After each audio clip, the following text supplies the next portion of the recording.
Hi everybody, it's Brian here. Welcome back to my channel. I hope you're all doing well. So, 10 mistakes that print-on-demand sellers often make, particularly if they are new to the industry. This is the topic of today's episode. We're going to go through what these 10 mistakes are and what we can do to make sure that we avoid making those mistakes in our own print-on-demand shop, irrespective of what platform we are uploading to. So, if you're interested in finding out what these mistakes are, and you want to make sure that you don't actually do them in your own shop, then there's only one thing left to say. Let's get to it.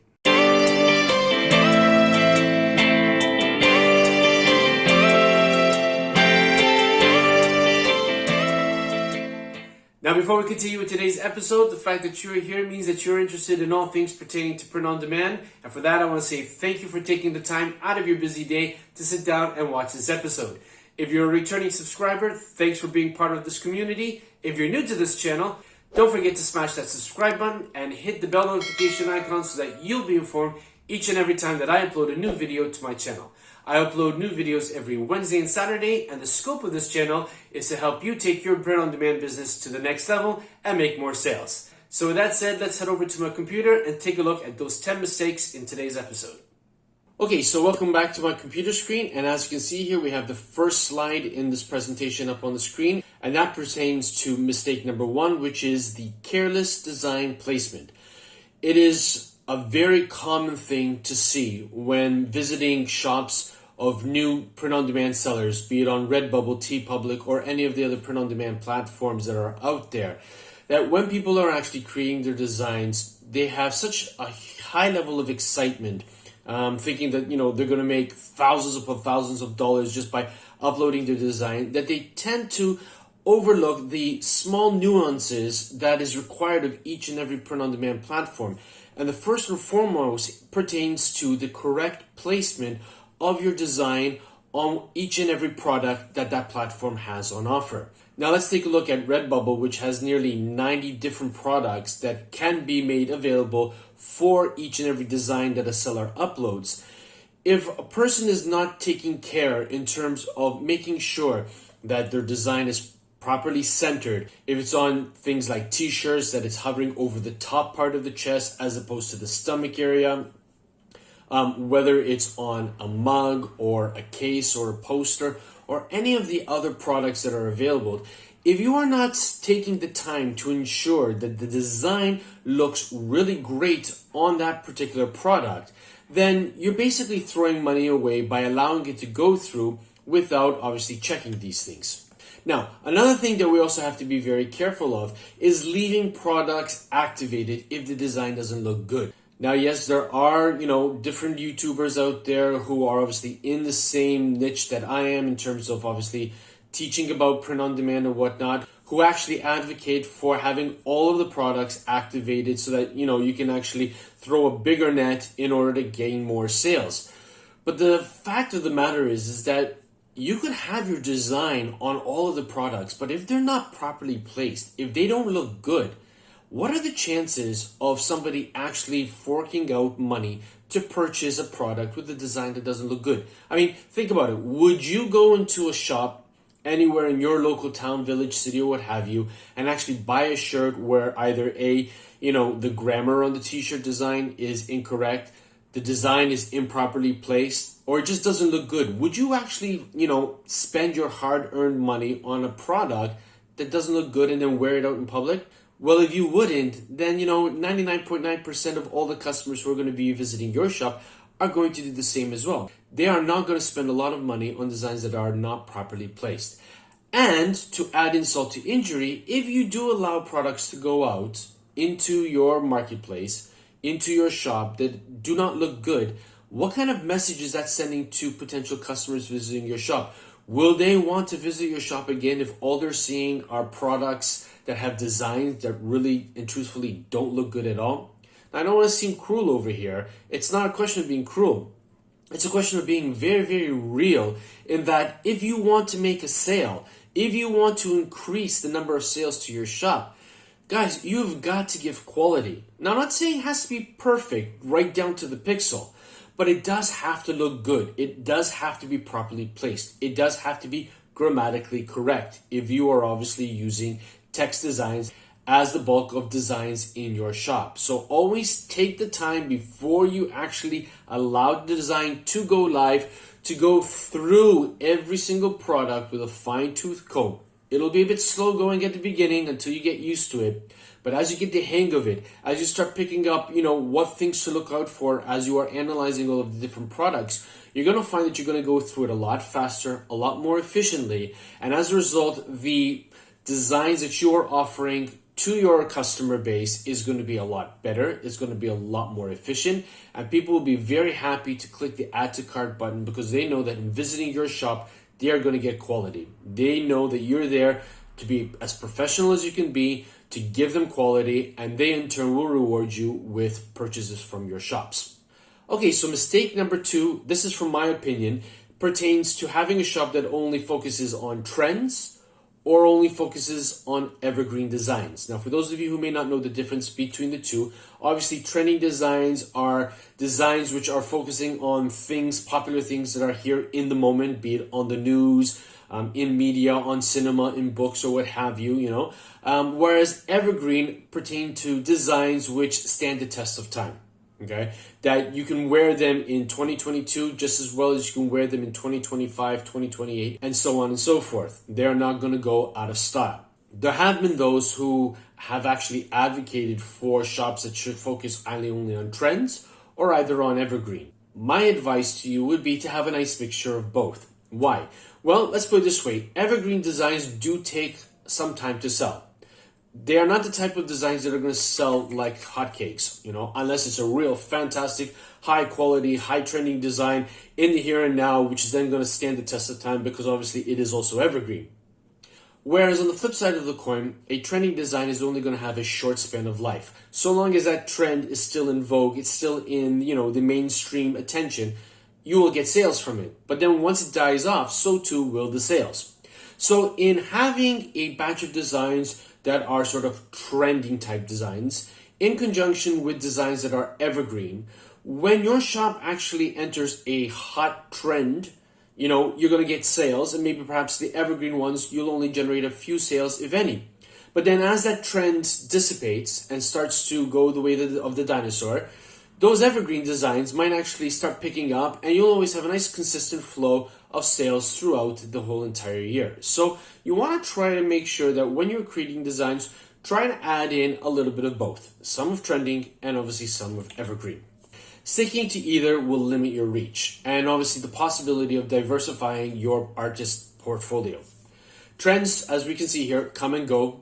Evergreens take long to sell, but catering for both will have a great possibility of increasing the potential of making more sales. Okay, so mistake number 3 is uploading trademarked designs. Now, this is a huge mistake. Some print-on-demand platforms are more relaxed about this than others. But still, I would highly recommend that you do not do it. Think about it this way. You spend hours upon hours upon hours of creating designs which you know are trademarked. You're trying to sort of like ride the wave of another company's ideas in the hopes of generating sales. And in truth, you might actually be successful for a short duration of time. The problem arises that when obviously those companies realize that you are trying to sell things that they have a trademark on. And more often than not, and it has happened before to people that I know, those companies will actually get in touch with these print-on-demand platforms like Redbubble, TeePublic, and what have you, and point out the shop owner who is obviously, infringing on their trademark rights.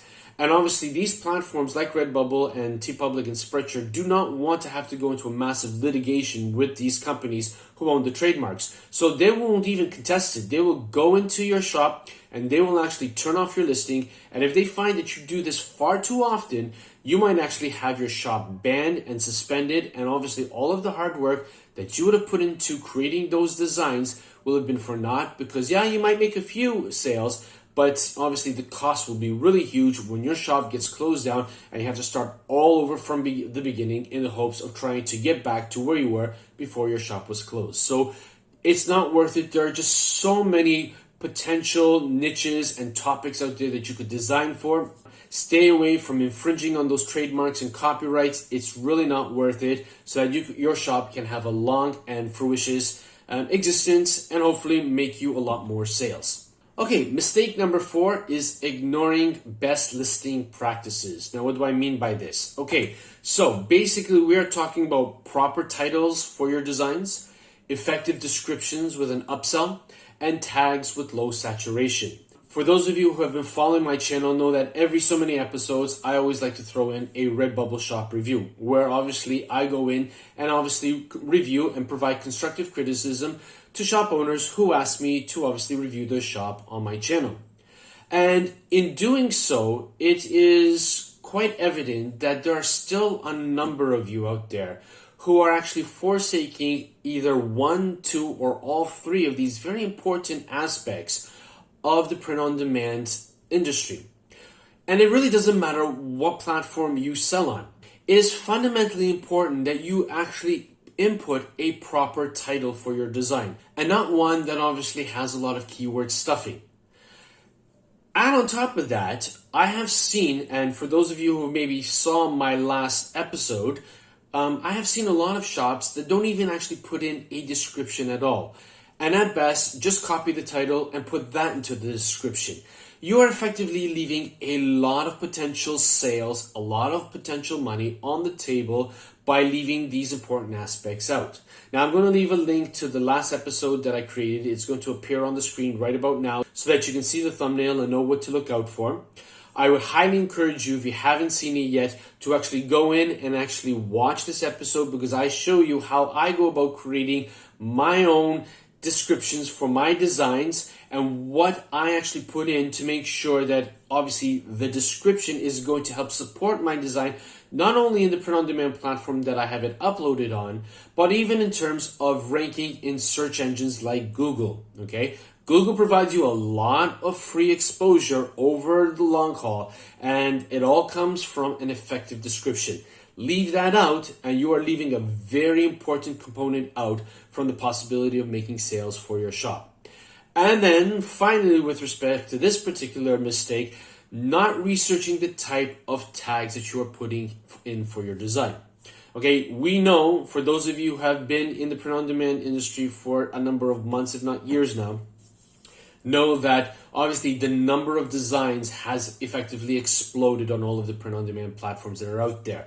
More and more people are getting into this particular industry. There's nothing wrong with it because it is a huge industry, and the print-on-demand industry is going to continue to grow in size and in value. So there's plenty of room for everybody. The problem is that everybody tends to use the same keywords over and over again, so much so that when you go try to look for a particular design for a particular keyword, say for dog, cat, budgie, or what have you, the number of results that come back are huge. We're in the hundreds of thousands, if not in the millions. And as a result, if you are new to the print-on-demand industry and you are creating a design, let's say for a cat or about a dog, and you go and you upload your design using these heavily saturated keywords, then the chances of you being found is going to be few and far between, because you are effectively a small minnow in a huge sea, a huge ocean of designs that are out there. So what you need to do is you need to invest the time and research what tags you are going to be including with your design to make sure that it's going to be competing against a low number of results, preferably a number of listings beneath 1,000. And there are quite a number of keyword tags and tag phrases out there where, you know, the number of listings is relatively low. So if you have to tap into those and actually start designing for those particular keywords and keyword phrases, you're going to be standing a better chance of being seen. And if your designs are seen, then there's a greater chance that your designs will be purchased. Now, I do have a number of episodes on my channel pertaining to the creation of long tail keyword phrases. I'm going to leave a couple thumbnails up on the screen now for you to be aware of, so that you can actually go into my channel and take a look. I show how to create, how to research long tail keyword phrases and mix them up with, single keyword tags so that you can get a nice healthy balance between the two, and thus increase the possibility of your designs ranking higher in the respective print-on-demand platform that you're selling, and hopefully land more sales.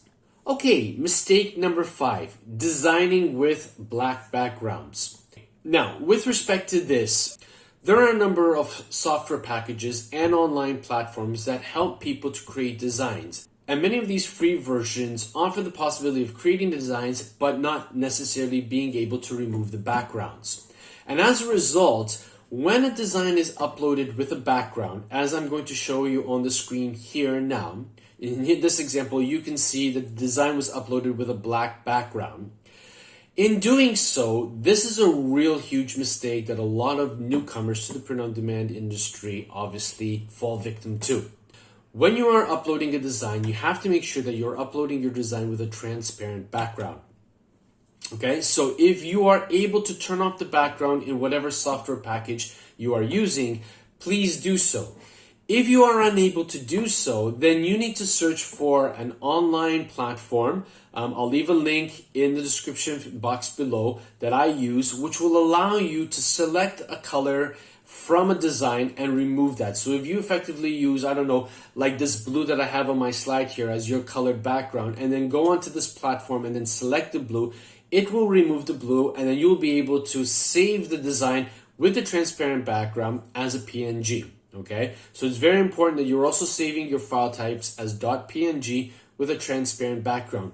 In this way, when you upload it to the various print-on-demand platforms that you upload to, if, for example, a particular platform has different colored t-shirts available, the fact that your design will have a transparent background will allow for various colors to stand through against your design and look a lot better.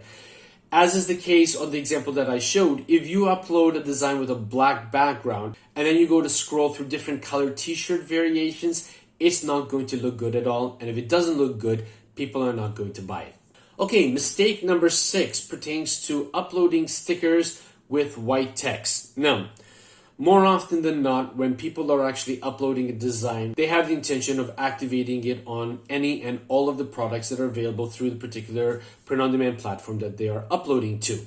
Let's take Redbubble, for example. Okay, we have a ton of different products that you can upload to. One of them is the sticker.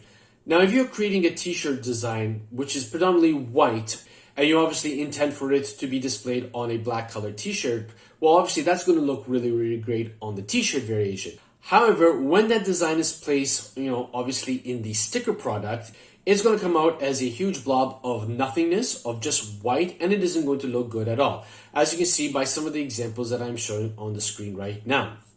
So it is extremely important that when you are creating a design, if you are creating a design with obviously the sticker as your main focus, then you obviously have to make sure that the color of the fonts, the color of the clip arts that you're using is such that it's going to look good, it's going to contrast against a white background. Or else, if you intend for the sticker to appear in white, you need to make sure that you are obviously saving it. This is opposite to mistake number 5. You need to make sure that you are saving it with a colored background. In this case, you can save it as a PNG and obviously keep the background color on, or you can save it as a JPEG, which is obviously a smaller file, and obviously it will be saved with the background as well. But make sure that if you want your sticker design to appear as white in color, then you have to make sure that you include a colored background. If you obviously upload it with a transparent background and your sticker design is white, it is not going to come through at all on the product. It's going to look ugly and people are not going to buy it. Mistake number 7, designs that are too small. Okay. Now, there have been occasions when I will be browsing through various shops on different print-on-demand platforms just to see what's out there, what people are uploading, just to get inspiration. And I do come across a number of designs that are really small in size. Now, yes, I know that there are occasions where a design needs to be small on purpose. Particularly, you will see these designs where it'll be a t-shirt and somebody actually draws a pocket and puts something into the pocket, a clip art of a dog or whatnot, to give the impression that obviously, a person is walking around with something carried in the pocket on their shirt. And that's okay. Although, to be very frank, I don't really know how well those designs do. I've never created designs similar to what I've just stated. So if you are somebody who has sold designs like that, please do let me know in the comments below. I'd love to know whether or not, they were successful for you. And it's great that we can obviously share our successes and our failures together. But there have been occasions where I would actually see designs which are really small in size, and not even done on purpose. They would have been done accidentally, or perhaps maybe somebody just really didn't take the time to stop to ensure that the design actually looked good and that actually filled, obviously, the print area on the design. you need to make sure that you are filling that print area. Okay, many people are making purchases on their smartphone. And on average, smartphones are anywhere between 6 and 9 inches in length. So they're really not that big. And that means that thumbnails on the marketplaces, when people are seeing them on their mobile screen devices, are really small. So if they're scrolling through a number of listings for a particular keyword, if your design is really small, then it's not going to come through on the thumbnail as crystal clear as you would like it to come through. And if people can't see it, more often than not, they're not going to take the time to click on it to see what the design is all about. They'll just scroll past, and obviously you will have lost the possibility of making a sale. Whereas if you actually go into the back end when you're uploading and making sure that your design really fills in all of the print area, and obviously still looks good, okay, then you are obviously increasing the possibility of your design being effectively seen in the design marketplace, and obviously people will be able to gauge what your design is all about and hopefully be interested enough to look further and deeper into the listing that you've obviously created, and hopefully, finding the design to be so wonderful that they click the add to cart button to make the purchase. Just remember a very important phrase: if they can't see it, then the possibility of them buying it is going to be negligible. Okay, mistake number 8, not doubling down on designs that have sold. In browsing through a number of YouTube channels all about, print on demand, and various Facebook groups that I contribute to on Instagram and Pinterest and what have you, there are a number of sellers, predominantly new sellers, who are saying, we're just not making any sales. Nobody's buying our designs. What's going on? Print on demand is a hoax. It doesn't do anything. It's you can't be successful in it. And the truth of the matter is that, one, obviously you definitely need to be patient with print on demand. It's not something which is going to make you rich overnight. But then when they actually do make a sale, they continue complaining about not making any sales on their other designs and really forsake a very important component in their shop, that being the design that's sold. So what I'm actually inviting you to do is that if you have made a sale in the last week or two, and you haven't been making any sales since, okay, I want you to forget everything else. Forget about creating any brand new designs for any new niches or any new trends or whatnot. Instead, I want you to take that design, open it up in your software imaging program, and I want you to create a batch of variations of that design. Why? Because if that design sold in the incarnation that you actually uploaded it in, then there's a good bet that there are people out there who are looking for designs pertaining to that topic, that niche that you obviously uploaded it for. So double down on that particular design, create variations of it, and re-upload them. And when you upload them, what I want you to do as well is I don't want you to carbon copy all of the tags that you used for the first initial design that's sold. Instead, if you have 14 keyword tags, remember I obviously advocate for anywhere between 14 and 17 keyword tags, duplicate the first 9 or choose any 9 and duplicate them, and then the remaining tags up to 14 to 17, I want you to come up with other tags for that. So that obviously your new designs are going to be seen in conjunction with the other design for those first 9 keywords. But you're also throwing out a bigger net because you're including a batch of new keywords for a new demographic, for a new market of people who wouldn't have seen it based on your original 14 keyword tags. Okay, so in truth, by doing this, you are throwing out a large net in the hopes of actually hooking onto some new customers who could come to that particular design, see it, and then obviously in visiting your shop, they will also see your other variations of that design and obviously be in a better position to purchase 1, 2, or even more of the designs that you have for themselves or to give as gifts to families, friends, or loved ones. So double down on those designs. If it's sold, there's a good chance that other variations can sell again. Work on that, upload those, and then continue moving on with creating new designs. Reach that broader market so that you can actually increase in your sales.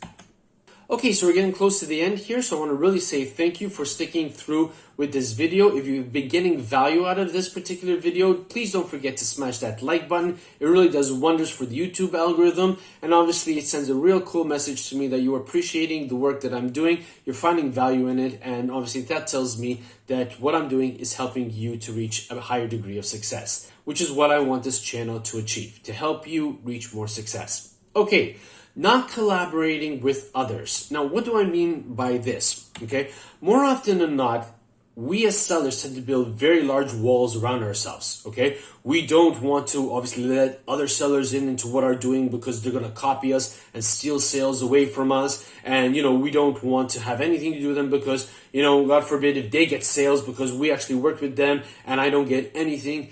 Guys, listen, there are millions upon millions of customers who visit print-on-demand platforms on a monthly basis.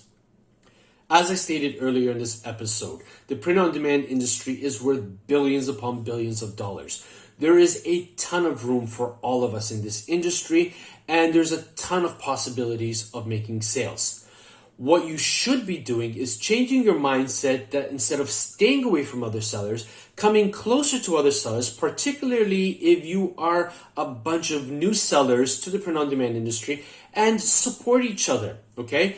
One of the things that you can do on a number of print-on-demand platforms is the possibility of favoriting a design. So if you were to come together and decide, okay guys, let's all go in and we're going to favorite a bunch of each of our designs. If there are 10 of you and each one comes in and favorites 10 of your designs, well, that's going to be 100 designs of yours that are going to be favorited, which is effectively going to be sending a very important message to the algorithm of that particular print-on-demand platform that, hey, these designs are getting a lot of favorites. There's something over here. Let me start bringing them up in the ranks. Let me start showing them to more people because there's action, there's interest in those. And in gaining more interest for those designs, the algorithm is going to show it to more people, and the more people who see it, the increased possibility of making more sales. So I would highly recommend that if you haven't started doing so, go into other people's shops, even if you don't know them, and start favoriting some of their designs. The laws of reciprocity, they'll see that you have actually favored your designs, and more often than not, people will visit your shop and favorite your designs too as well. If you don't want to do that because it might take long and you're uncertain whether or not, the people who you favorite is going to favorite back to you, jump onto platforms like Instagram and find people who are in the print-on-demand niche. Obviously, be social, reach out to them, say hello, start up a conversation, and then see if they would be interested in collaborating with you in doing so. And then maybe jump onto a Zoom call with each other so that you guys can actually see yourselves doing it right there and then, and actually go to town doing that, okay? And you'll find that as you do it over time, the number of favorite designs in your shop is going to increase, and obviously the possibility of making more sales is going to increase too as well. Okay, here we go. Mistake number 10. This is the big one. I hope you're ready for it. It's giving up too quickly. Okay? Again, a lot of people, particularly if they're new to the print-on-demand industry, obviously maybe have 10, 50, 100 designs and maybe are not making a lot of sales on the get-go. They tend to give up very, very quickly. They throw in the towel too quickly. They complain that they're not making any sales, that print-on-demand is a waste of time. Guys, this is a numbers game. As I stated earlier, there are a lot of sellers out there, all in the same boat as you are. So whether or not they have 10 or 15 designs in their shop, or whether they have 10,000 designs in their shop, there's going to be a time when there's going to be a lull in sales, and there's going to be a time when there's going to be a boom in sales. You have to make sure that you've got the fortitude to stick it through. And when I say fortitude to stick it through, I'm talking about sticking through it for at least a minimum of 1 year. Be hungry for sales, guys. All right? Don't just sit on your laurels and then throw up a lot of designs and say, okay, now I'm just going to wait for the money. It doesn't work that way. You have to be proactive. You've got to get off the sofa. You've got to turn off that TV, forget about watching Netflix, and you've got to be hungry enough to sit in front of your computer or on your graphic tablet or wherever it is that you use to design and start pumping out designs. A lot of these platforms allow you for a good number of uploads per day. Redbubble allows for 60, for example. So if you are hungry for making sales, Instead of watching Netflix, instead of wasting time, sit down and start creating up to 60 designs per day. And then you don't have to be all totally new designs. They could be variations of one design. So long as you've got 60 of them, just upload them, keyword tag them, give effective descriptions and titles, and get uploading. If you do 60 a day for a whole month, that's 1,800 designs. So this is a numbers game. The more designs that you have up, the greater the likelihood that you're going to be owning more real estate on the print-on-demand platform. The more real estate that you own, the greater the possibility that your designs are going to be seen, and obviously the greater the possibility of making more sales.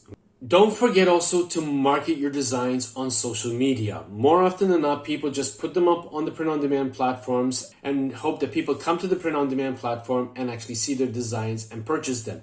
You've got to be proactive too as well. You've got to create those social media posts and put them up. You don't have to do it on 101 different social media platforms.